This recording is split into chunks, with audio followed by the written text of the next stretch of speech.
即係呢個節目係貢獻俾個社會 share 我嘅 thought。我覺得我要嘅資訊想同大家 share 嘅係越廣泛嘅平台咁係越好啦嚇。我係唔收錢亦都唔會收錢嘅。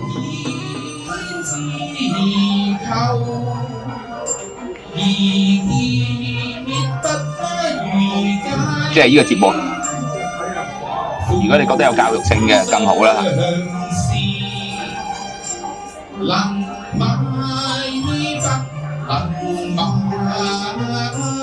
So anyway, I was going to ask you, what is the effect of this war on the, ongoing Abraham Accords peace process, if any, and also the impact on the Israeli and the Middle East economy, both short term and long term? First of all, again, like I mentioned, Abraham Accords is a new paradigm in the Middle East, and our hand is stretched to peace with our Arab neighbors, with our moderate Arab neighbors. And I do hope that we will see the Abraham Accords expanding in the future. And as you can see, so far, Arab countries, all of them continue to maintain the diplomatic relations with Israel. Because I do believe that the moderate Arab countries do understand the importance of peace, the importance of stability, and the importance of cooperation in our region. You asked about the economic impact. Let me first analyze the situation as it is now, and then I will expand it to different scenarios. Right now, I do think that, Israel's war on Hamas, the global impact is more limited with one exception. If the Houthis, and I don't see it exactly like you, because I think most of the Houthis attacks on the ships were this week, so it might take some time for the markets to absorb that this route is under jeopardy. But if they will continue, then I'm sure that you'll see reflections for that in the behavior of the markets. Another scenario is a more regional war that, again, we don't desire this scenario. We are not looking for this scenario, but if it will be forced upon us, we will react. And then I do foresee that the impact on global economy will be felt much harder than it is now. Now, if you look at the Israeli economy, I have few examples. First of all, there will be an impact in the short term. From few elements, I presume that we will see it in the coming quarter or two, because war should be financed and some people from the workforce have been drafted to the army. But we do have, as I mentioned, experience from past armed conflicts. We do have experience from global effects on the economy, and we are certain that we will get back to the growth track very soon. And I think this belief was also backed up by the OECD. The Secretary General of the OECD visited Israel this week, and he showed trust that the Israeli economy will be back on the growth track from, I believe, from the second half of 2024. And why is that? Israel now is a home of 9,000 tech companies. The high-tech company is the growth engine of the Israeli economy, and it's not in one of the biggest concentration in high-tech companies in the world, not only in the Middle East, in the world. I want to give you one example. The number of unicorns in Israel is 97. You know how many global unicorns there are? Around 1,000. So Israel is a home to almost 10% of the global unicorn. If you measure it by the proportion of our population, I'm not sure we would even reach one unicorn. But we have 97. And the reasons for the economy, for the tech sector, for being so strong is also in deep-rooted factors in the Israeli economy, in social, culture, education, and so more. So if we look long-term, we are confident that the tech sector will continue to be, the growth engine of the economy. It's already more than around 50% of our total export, and it's depend on the demand from outer market, not necessarily the domestic one. So if you will analyze the economic impact on Israel, short term, yes, there will be a short-term impact. Long term, usually there will be other growth engines that will show constant growth in Israel. Another factor that can impact is that we might see more what we call aliyah, or immigration of Jews to Israel, because rising anti-Semitism in the world. Okay, well, I was going to visit Israel to attend, I think, economic conference in May. I was busy. I couldn't make it. But I do hope in the future I will have the chance to visit Israel. And yeah, I mean, I have a lot of friends who have invested not only in Israel, but it's becoming increasingly fashionable to invest in the Middle East. And certainly, as you know better than I do, China and Hong Kong are reaching out to the Middle East, trying to build better relationship with not only Israel, again, even with the other Arab states. Anyway, I'm interested in peace. So may I ask you, how do we get there? You have overwhelming military advantage. So in my mind, your military victory it's just a matter of time. I mean, I obviously hope there will be as few deaths, especially civilian deaths, as possible. But, I find it a bit confusing in the public statements that Israel has put out. Of course, you say you want to destroy Hamas. So what does that mean? Like I said, I don't think Hamas, carry a membership card. So do you mean killing every single Hamas member? And I think, according to reports, so far you have only counted like killing hundreds, maybe not even thousands of them. And I think the estimates that there are over 30,000 Hamas. So when will the fighting stop, and how? How do you define, success and reaching your war objective? On the other hand, I think Israel has said repeatedly that you will not reoccupy Gaza. So in my mind, since I assume you do not realistically think you can or you should kill every so-called Hamas members, again, I'm not even sure if you can separate Hamas from the other Palestinians. And like I said, I think they were voted in democratically at the beginning. Of course, there have been no elections since, 2006 or whenever. But anyway, so if you do not occupy Gaza temporarily for a period of time, how do you, basically, push out the Hamas regime? So in my mind, you will have to occupy Gaza. I don't think, in my mind, I don't think that's desirable. But I'm just being pragmatic. So I find that very confusing. How do you want to prosecute this conflict in the future? And then, of course, finally, if you do succeed in winning this conflict, and then you either occupy Gaza, or I think in our previous conversation you said, let's put in some kind of international administration. This is very ancient. The original idea for Jerusalem, back in 1948 was kind of like that. I'm not sure if that clearly hasn't worked for Jerusalem. So would that work for Gaza? I don't know. But anyway, I think in the end, what Israel probably wants is to put in a more moderate, quote unquote, Palestinian government to run Gaza along the lines of West Bank. Like I said, I think the best is you kind of put them together. So anyway, my final question on this point is, where do we go from that point? Like, will there be a two-state solution? What is Israel's realistic stance on this? I mean, I guess officially everybody, America, everybody, China, everybody's in support of two-state solution, but we've been waiting for 75 years and it's still not here. Let me relate to your last comment, 75 years.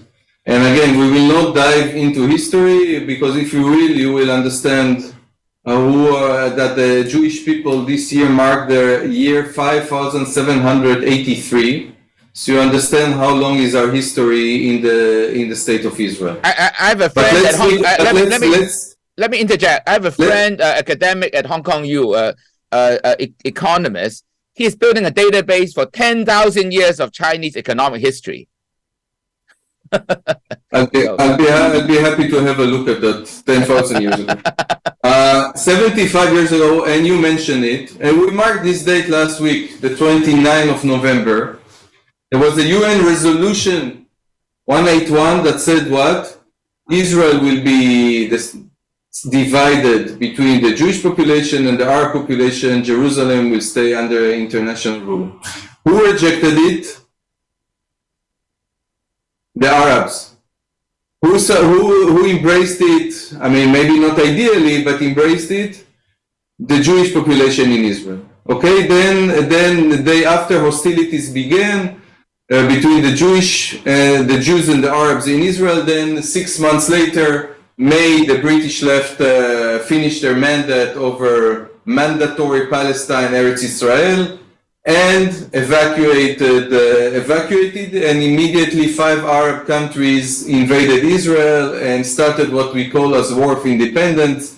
We won this, and the State of Israel was established. What are our aims, Eddie? First of all, we cannot have the 7th of October repeating again. We have to make sure that we have to make sure of the well-being of the Israeli people, also along our borders. May I remind you, more than 200, you mentioned the displaced people in the Gaza Strip. May I remind you that there are also more than 200,000 Israelis that are displaced right now. They will not go back and live there if they will have an ISIS twin lives 1 kilometer from them. And 7th of October, we saw what they are capable of doing. I didn't go graphic in this interview, but you know, they mutilated families and they murdered them. They murdered kids in front of their parents. They murder parents in front of their kids, and so on. It will not happen again. And the way we can ensure it will not happen again is that if Hamas will not administrate the Gaza Strip, and if Hamas will not have the terrorist capabilities that they built over years in order to allow them to carry out this vicious attack. This will not happen again, and these are the means to achieve it. What will happen in the future? I'll tell you what will happen in the future. We will not be in the Gaza Strip. We will not control the Gaza Strip. We will not occupy the Gaza Strip. Hamas will not be a ruling power in the Gaza Strip. We have to de-radicalize the Gaza Strip, and that means also education. We have to demilitarize the Gaza Strip in order that it will not be a launching pad for terrorist attacks against peaceful civilians. And this is the situation that will be in the future. Right now, we are engaged in the fighting. And by the way, you mentioned civilian life. I'm also very sorry for the loss of civilian life. It's not something I would like to see. I would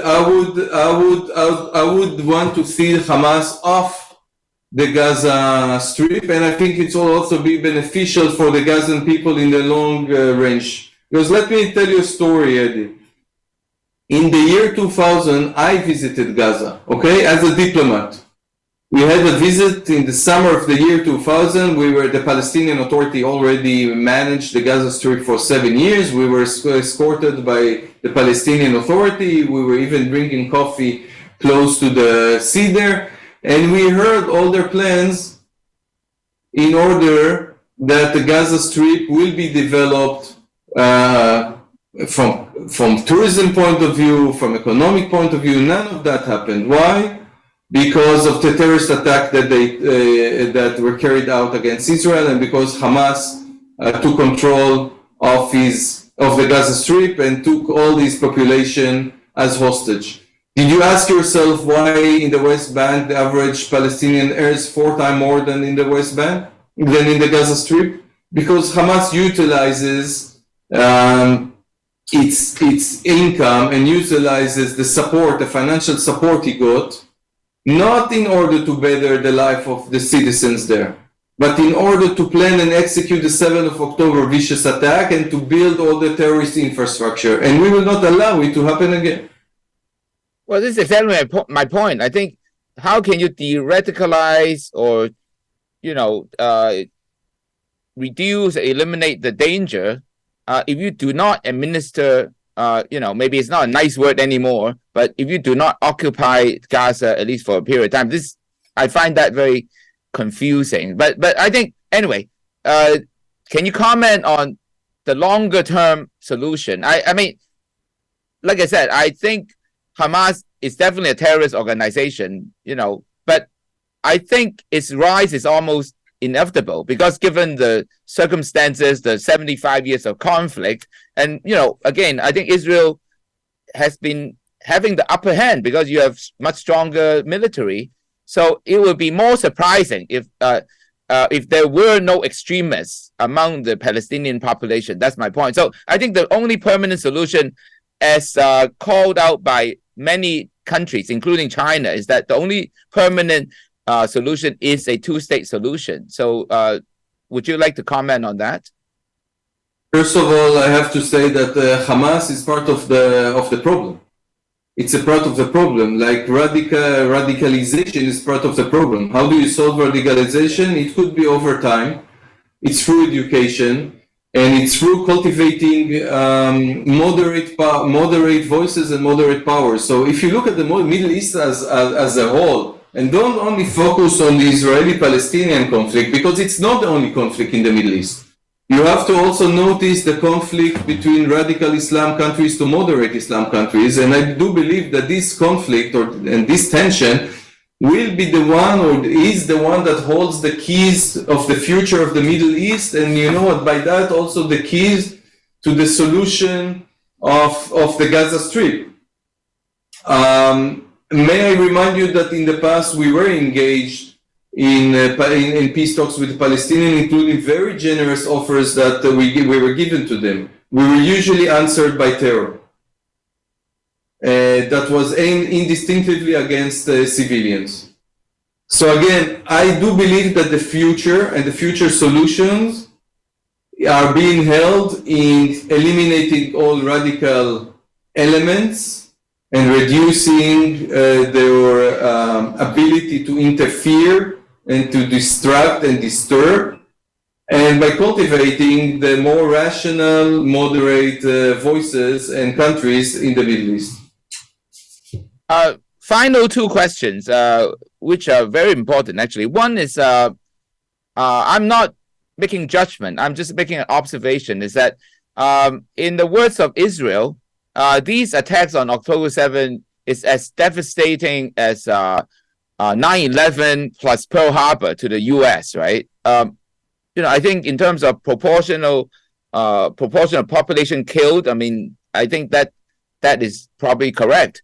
But never mind Pearl Harbor, even I wasn't born, okay? But 9/11, certainly I was very much aware of it. I have many friends in New York.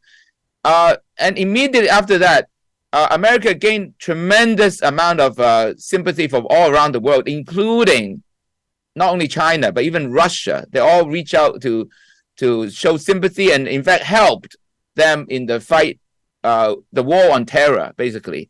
But in this current conflict, clearly there's a difference in that the world opinion maybe initially obviously was shocked by the horrors of the attacks, but quite quickly after Israel launched its retaliation, on Hamas or, the bombing of Gaza and so on, I would say, especially in the global South, which is less surprising, the public opinion became much more sympathetic or even pro-Palestinian, or in some cases even anti-Israel.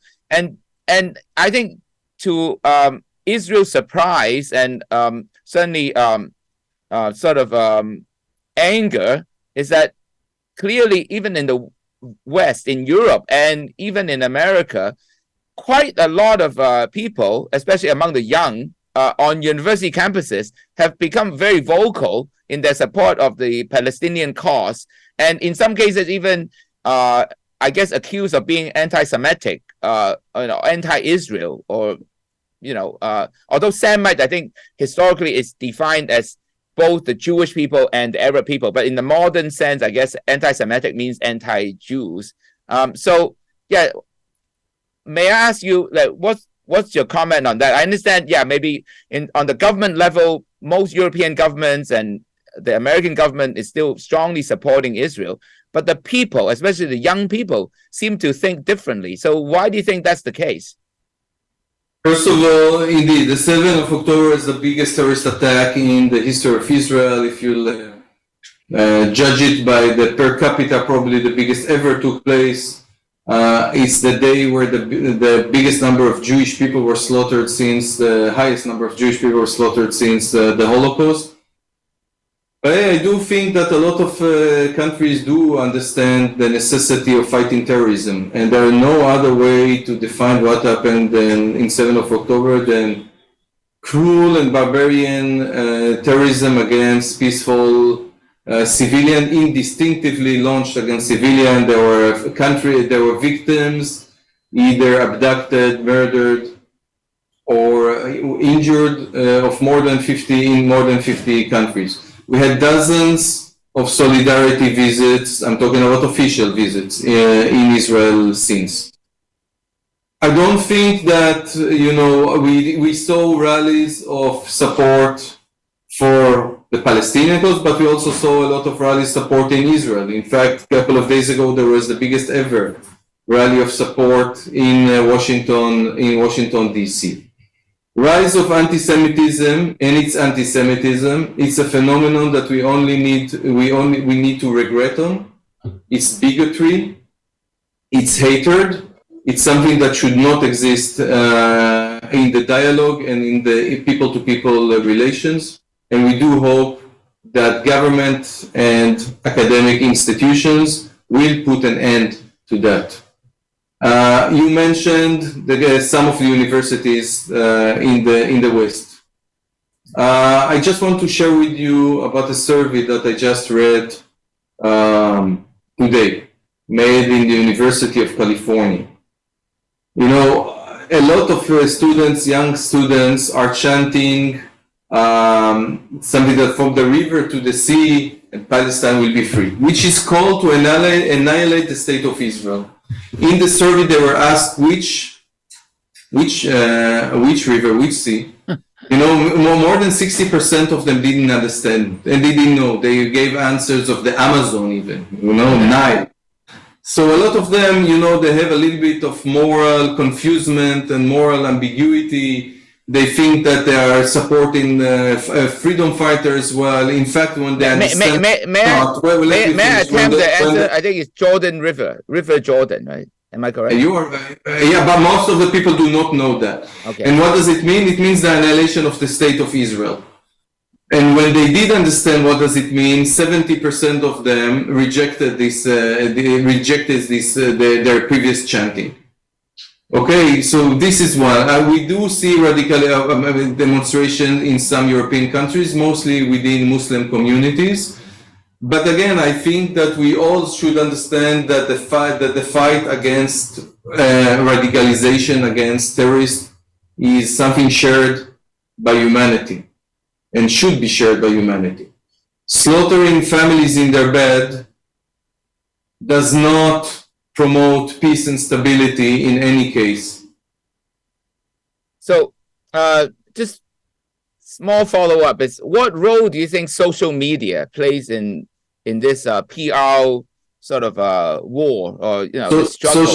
Social media these days plays a very vital and important role, and I think again, regardless necessarily of this current war between Israel and Hamas, the role of social media, fake news, is something that should be discussed also in higher levels. But no doubt that social media takes an increasingly more important role, but it's also a platform where a lot of news that are not accurate are being shared, and I think it should also be responsibility not only of the platforms and companies, but also of the government to put an end to that. Yeah, I partially agree with that, but I think also some young people, you can call them woke or whatever, but I think some of them have a more nuanced and more balanced view of the conflict than last week somebody told me that the definition of woke is somebody that doesn't like racists and Jews. Okay, I do think that some of these people, their liberal progress caused their moral compass to be a little bit more confused, and they walked few good miles too far. Okay, so my final question, which is very important, is that you are in Hong Kong, you're a China expert, and thank you again for coming onto my program. So what role do you think China has to play in this current conflict, and maybe in a wider context, and in its relationship with the Middle East? I'd like to think China can play a positive role. So how can we help? China is a global power, and a responsible global power. We do expect them as a responsible global power to condemn very clearly the acts of 7th of October, because there is no other words to call the acts of brutalizing, raping, murdering, slaughtering, abducting innocent people other than terror.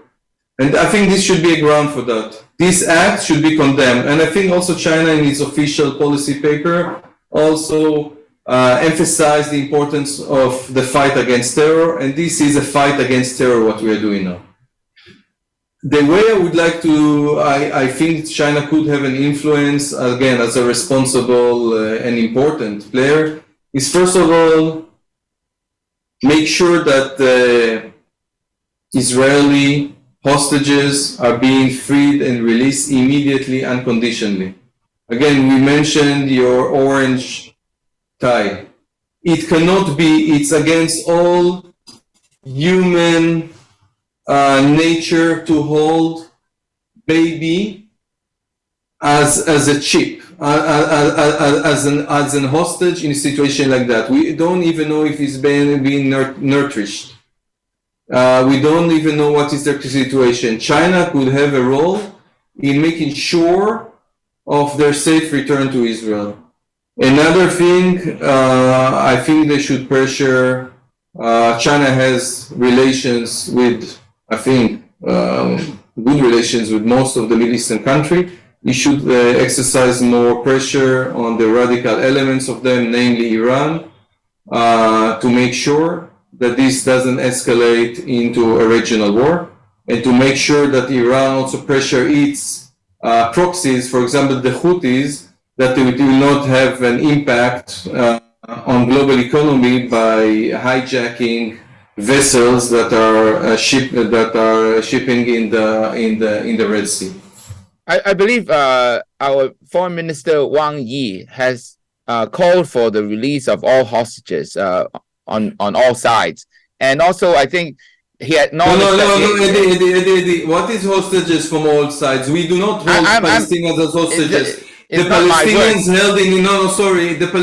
held in Israel are prisoners that were convicted by our rule of law system for perpetrating terrorist attack or involved in terrorist activity. Now, this is a remark that I totally reject. Yeah, I'm not. This is not my statement. I'm quoting, or at least I'm paraphrasing what Minister Wang Yi said at the UN, I think a few days ago. It's not necessarily my opinion, but I'm just noting that he did not. Hostages are civilian hostages, Israeli civilian hostages held by Hamas, and this should be clear. Yeah, I'm just paraphrasing what I think he said. Okay, and I think he said that there were multilateral talks, I think at the BRICS level, which involved Iran as well. I'm just acknowledging that as well. This final question is perhaps the most sensitive. What is your view and Israel's view on this conflict? Is it similar to Ukraine war? Can it be viewed through the lens of a proxy war between the ultimate struggle between U.S. and China? I hope not. But some people, of course, want it to be like that and want to see it through that lens. This war is a war against terror, and this is how it should be viewed. This war is a war against an organization that brutally massacred entire families, that beheaded babies, that raped dozens of women, and this is how it should be viewed. I think any other way to view it is wrong. Okay, you're a good diplomat. You avoided answering that question directly. Well, anyway, I answered that this conflict is a war against terror. Iran is not a solution to this conflict. Iran is part of the entire problem in the Middle East. No, I didn't ask about Iran. What I said was, I hope this conflict will not be viewed through the lens of, titanic struggle between U.S. and China. I share this hope with you because this conflict and this war is a war against Israel, declared against terror. Yes. Well, anyway, thank you very much for your time, Consulate General, Amir Lati. I just hope for peace, and I hope we get there as soon as possible. And I think that will be the best for Israel, best for Palestine, and best for the world. Okay, thank you very much. I share this hope for you for peace. I do hope that the Gaza Strip will be liberated from the reign of Hamas. I think it will be good for the people that live there, and it's certainly a necessity for the state of Israel. Yes. So I wish you happy and hopefully peaceful holidays. You're in the holiday season right now. And, we started today. Actually, the first candle of Hanukkah. Yes. Yeah. Okay. Thank you very much. Okay. Have a good day. Okay. Thank you. Okay. Bye bye. 谢谢。Bye. Bye.